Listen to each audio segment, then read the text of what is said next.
देख रहे हैं इंडार्क राजकुमार के साथ। इंडार्क में आज की कहानी का शीर्षक है बवंडर। इंडार्क की आज की कहानी में आगे बढ़ने से पहले अगर आपने हमारा चैनल अभी तक सब्सक्राइब नहीं किया है तो कर लें और साथ ही बेल आइकन को भी जरूर दबाएं।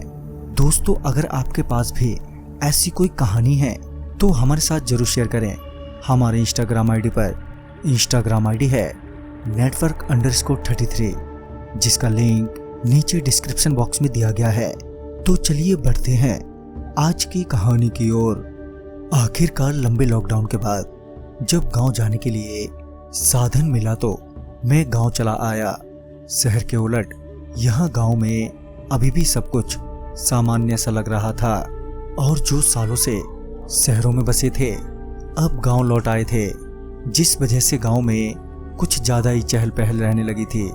सुबह शाम गांव के चौपाल पर अच्छी खासी भीड़ हो जाती, जो कि कोरोना के माहौल में एक बेहद चिंता का विषय था। ऐसे ही एक शाम बहुत से लोग चौपाल पर जमा थे और अपने अपने किस्से कहानियां एक दूसरे को सुना रहे थे। माहौल काफी अच्छा था।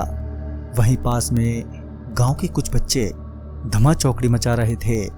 अचानक ही पास में खेल रहे बच्चे चिल्लाने लगे। जब हमने उनकी ओर देखा तो पाया कि उनकी ओर एक बवंडर बड़ा आ रहा है, जिससे डरकर वो बच्चे चिल्ला रहे हैं। तभी बवंडर को देखते हुए चौपाल पर जमा लोग वहां से जाने लगे, मगर वहीं कुछ शैतान बच्चे मस्ती के मूड में लग रहे थे।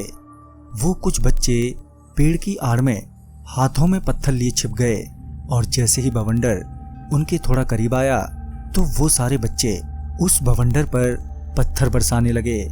उन्हें इस तरह बवंडर को पत्थर मारते देख मुझे बेहद हंसी आ रही थी कि तभी एक बुजुर्ग वहां आ पहुंचा और बच्चों पर चिल्लाते हुए उन्हें वहां से भगा दिया। जब मैंने उस बुजुर्ग से बात करते हुए पूछा, क्या हुआ, आप भला उन बच्चों पर नाराज क्यों हुए?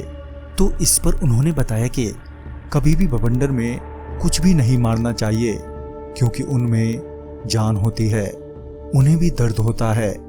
ये सुनकर मैं मुस्कुराते हुए उनसे बोला, क्या बात कर रहे हो आप, ऐसा कैसे हो सकता है भला? इस पर वो मुझसे बोले, मुझे पता है कि बिना देखे तो कोई भी इस बात को नहीं मानेगा। तो इस पर मैं उनसे बोल पड़ा, ओ अच्छा, तो आप इसे क्यों मान रहे हैं? इस पर उन्होंने कहा कि क्योंकि मैंने अपनी आंखों से देखा है। वो बुजुर्ग मेरी ओर देखते हुए आगे बोले, ये उस समय की बात है जब मैं जवान हुआ करता था। तब मेरी शादी भी नहीं हुई थी। मेरा अधिकांश वक्त खेतों में काम करते हुए बीतता था। ऐसे ही एक दोपहर जब मैं फसलों की गठरिया बना रहा था तो अचानक ही खेत में बवंडर उड़ गया, जिसकी तेज हवाओं के चलते मेरी फसलें हवा में उड़ने लगी और देखते ही देखते मेरी सारी फसल तितर बितर हो गई, जिस वजह से मुझे बहुत तेज गुस्सा आ गया। उस वक्त मेरे हाथ में कचिया था, तो मैंने गुस्से में वो कचिया जोर से उस बवंडर को फेंक कर मार दिया। मेरी कचिया मारते ही मुझे बवंडर से किसी की चीख सुनाई दी, मगर उस वक्त कोई दिखा नहीं और किसी ने मेरा नाम पुकारते हुए कहा, केदार, ये तूने अच्छा नहीं किया। कि तभी उस बवंडर से एक सफेद आदमी निकला, जिसके पेट में मेरा फेंका हुआ कचिया धंसा हुआ था और साथ ही खून भी निकल रहा था। वो बेहद गुस्से में मुझसे बोला, मैंने तेरा क्या बिगाड़ा था जो तूने मेरा यह हाल कर दिया? बोल, अब तेरे साथ मैं क्या करूं? उसे देखकर मैं बहुत ही डर गया और मैं उसके सामने अपने हाथ जोड़कर उससे अपने किए की माफी मांगने लगा। इस पर उसने मुझे हिदायत देते हुए कहा, फिर कभी भूल से भी ऐसा मत करना, नहीं तो अंजाम अच्छा नहीं होगा। और फिर एक बहुत तेज का हवा का झोंका मुझसे टकराया, जिस वजह से मैं वहीं बेहोश हो गया। जब मुझे दोबारा होश आया तो मैंने पाया कि मेरे फसलों की गठरियां बंध गई हैं, मगर मेरे चेहरे से बहुत खून निकल रहा था।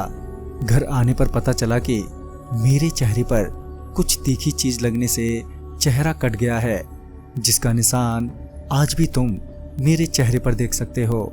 जब मैंने उनके चेहरे की ओर देखा तो बाकी उनके चेहरे पर एक कट का निशान था। अब पता नहीं वो सच बोल रहे थे या झूठ, मगर कहानी अच्छी थी। तो दोस्तों इस कहानी में बस इतना ही।